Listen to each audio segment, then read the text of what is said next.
ठीक है, development of ovule. तो ओव्यूल की डेवलपमेंट जो है वो स्टार्ट होती है कहाँ पे, with the formation of an outgrowth, और उसको कह सकते हैं प्रोटोब्रेंस, ठीक है, on the surface of placenta.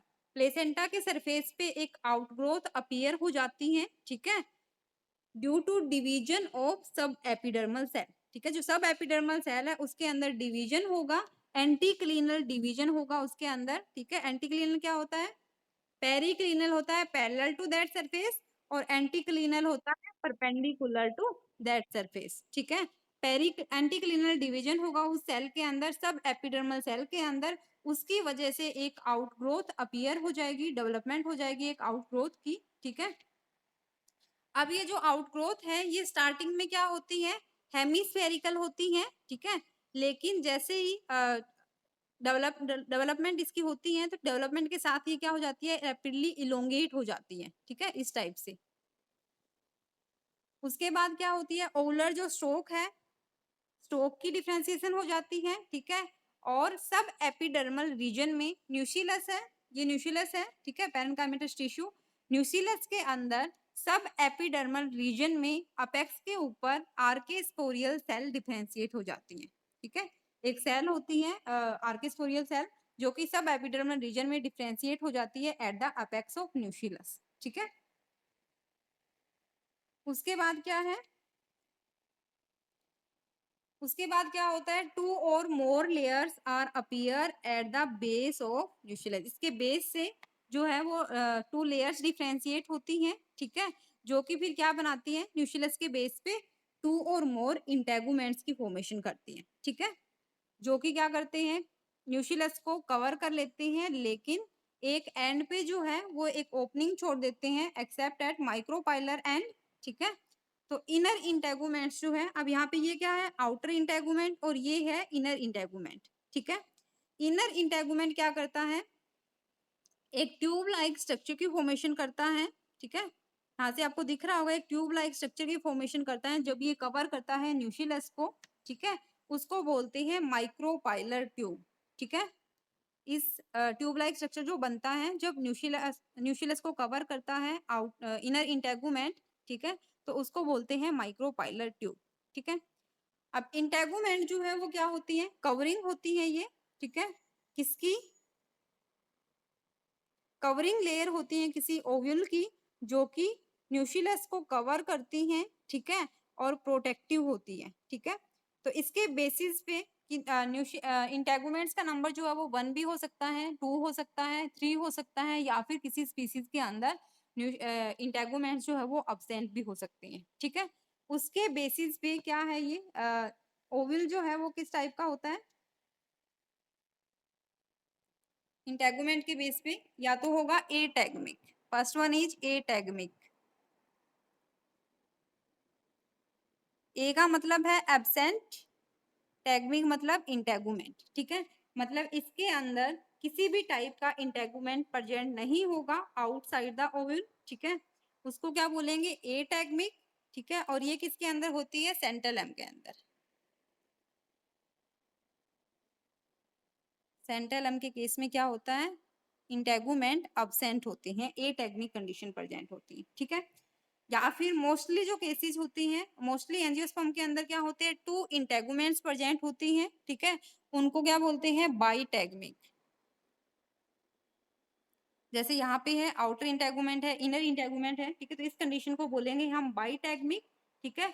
और ये मोस्ट ऑफ एंजियोस्पर्म के अंदर होती है, एग्जांपल आप इसके अंदर ले सकते हो जैसे पोलीगोनम, ठीक है, पोलीगोनम के अंदर बाइटैगमिक कंडीशन प्रेजेंट होती है, ठीक है। उसके बाद कुछ एक केसेस के अंदर क्या होता है, एक सिंगल इंटेगुमेंट प्रेजेंट होता है, उसको बोलेंगे यूनिटैगमिक। यूनि का मतलब सिंगल, हाँ जी। एटैगमिक का मतलब है कि उसके अंदर किसी भी टाइप का इंटेगुमेंट अब प्रेजेंट नहीं होता, कोई आउटर कवरिंग नहीं होती, ठीक है। एग्जाम्पल है सेंटेलम, एक बार मैं यहाँ लिखती हूँ,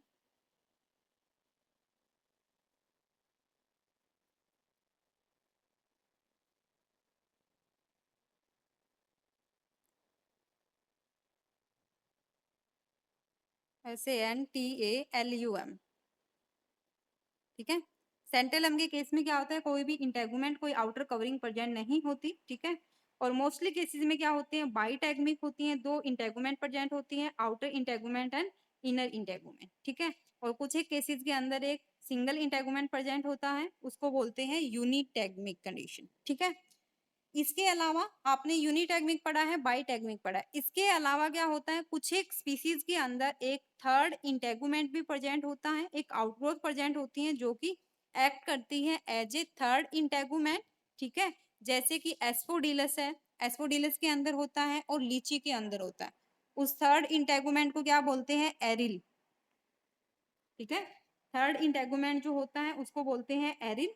जैसे लीची के अंदर मैंने पहले भी बताया हुआ है आपको, लीची के अंदर जो व्हाइट वाला पोर्शन होता है जो कि एडिबल होता है, ठीक है, वो क्या होता है, थर्ड इंटेगुमेंट होता है एरिल, ठीक है। एडिबल पार्ट अगर कहीं आ जाए कि एडिबल पार्ट क्या होता है लीची का, तो वो क्या होता है, इंटेगुमेंट, ठीक है।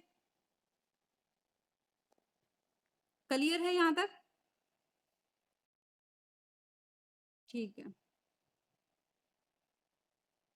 अब नेक्स्ट है,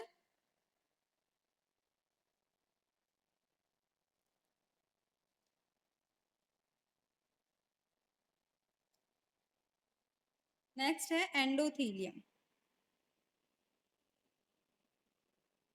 एंडोथेलियम क्या होती है, कुछ एक जनरा के अंदर क्या होता है, जो न्यूक्लियस है वो डिजेनरेट हो जाता है अर्ली स्टेजेस में, ठीक है। डेवलपमेंट की जो अर्ली स्टेजेस होती है उसी टाइम पे न्यूक्लियस डिजेनरेट हो जाता है, ठीक है। तो उस केस में जो यूनिटैगमिक इंटेगुमेंट है उसकी इनर लेयर, ठीक है, यूनिटैगमिक मतलब सिंगल इंटेगुमेंट प्रेजेंट हो जिसके अंदर, तो यूनिटैगमिक की जो इनर लेयर है, ठीक है, वो फंक्शनल हो जाती है और वो किसमें हेल्प करती है, नरिशमेंट में हेल्प करती है डेवलपिंग एम्ब्रियो के लिए, ठीक है। मतलब अगर न्यूक्लियस, न्यूक्लियस का फंक्शन क्या होता है, जो एम्ब्रियो को नरिशमेंट प्रोवाइड करता है, ठीक है।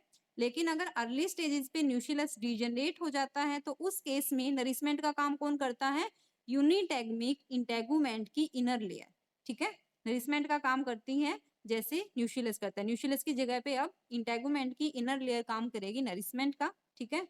तो इस फंक्शनल लेयर को बोलते हैं एंडोथीलियम। क्लियर है यहाँ तक? क्लियर है क्या होती है एंडोथेलियम? ठीक है। नेक्स्ट है माइक्रोपाइल। माइक्रोपाइल क्या होती है, पता है सबको?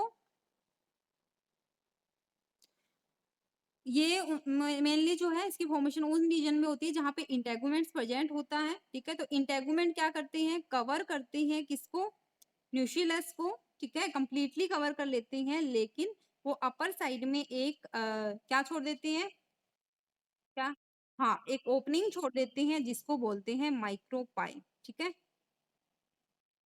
ये हो सकती है कि सिर्फ जो है वो एक इंटेगुमेंट से हो या फिर दोनों इंटेगुमेंट की कवरिंग से हो, इनर और आउटर इंटेगुमेंट से, ठीक है। इस ओपनिंग को बोलते हैं माइक्रोपाइल, जिसके थ्रू पोलन ट्यूब एंटर करती है ड्यूरिंग द फर्टिलाइजेशन, ठीक है। नेक्स्ट है ऑब्ट्यूरेटर। ऑब्ट्यूरेटर क्या होता है, ये भी एक कोई ओव्यूलर स्ट्रक्चर होता है, ठीक है, जो कि किस में हेल्प करता है, पोलन ट्यूब की एंट्री में हेल्प करता है, पोलन ट्यूब को डायरेक्ट करता है टुवार्ड्स द माइक्रोबाइल, ठीक है, उसको बोलते हैं ऑब्ट्यूरेटर। ये डिस्कवर ऑब्जर्व किसने की थी, ये कि भी कोई एक ओवुलर स्ट्रक्चर प्रेजेंट होता है जो कि हेल्प करता है पोलन ट्यूब की आउटग्रोथ में, सॉरी पोलन ट्यूब की एंट्री में। ये ऑब्जर्व किया था महेश्वरी ने, ठीक है। महेश्वरी, इन्होंने क्या ऑब्जर्व किया था 1950 के अंदर कि कोई एक प्लेसेंटल आउटग्रोथ है जो कि ग्रो करती है, ठीक है, बिटवीन द न्यूक्लियस और इंटेगुमेंट, इंटेगुमेंट और न्यूक्लियस के बीच में वो ग्रो करती है, ठीक है। और वो हेल्प करती है पोलन ट्यूब की एंट्री के लिए, ठीक है, या फिर पोलन ट्यूब को डायरेक्ट करती हैं टुवार्ड्स द माइक्रोपाइल, ठीक है। उसको उन्होंने नाम दिया था ऑब्ट्यूरेटर। उसके बाद है न्यूक्लियस। न्यूक्लियस क्या होता है, ये बहुत इंपॉर्टेंट पार्ट होता है वैसे ओव्यूल का, ठीक है। जिसके अंदर आर्के स्पोरियल सेल जो है वो डिफरेंशिएट होती है, ठीक है। पैरेनकाइमेटस सेल से बना होता है, ये मास होता है पैरेनकाइमेटस सेल्स का। अब क्या है, depending upon the extent of nucleus growth, ovule में बी टेनी न्यूक्लिएट और क्रेसी न्यूक्लिएट। टेनिन न्यूक्लिएट भी हो सकता है ओवल और क्रेसी न्यूक्लिएट भी हो सकता है। ये भी इंपॉर्टेंट टर्म्स आपको पता होना चाहिए क्या होता है।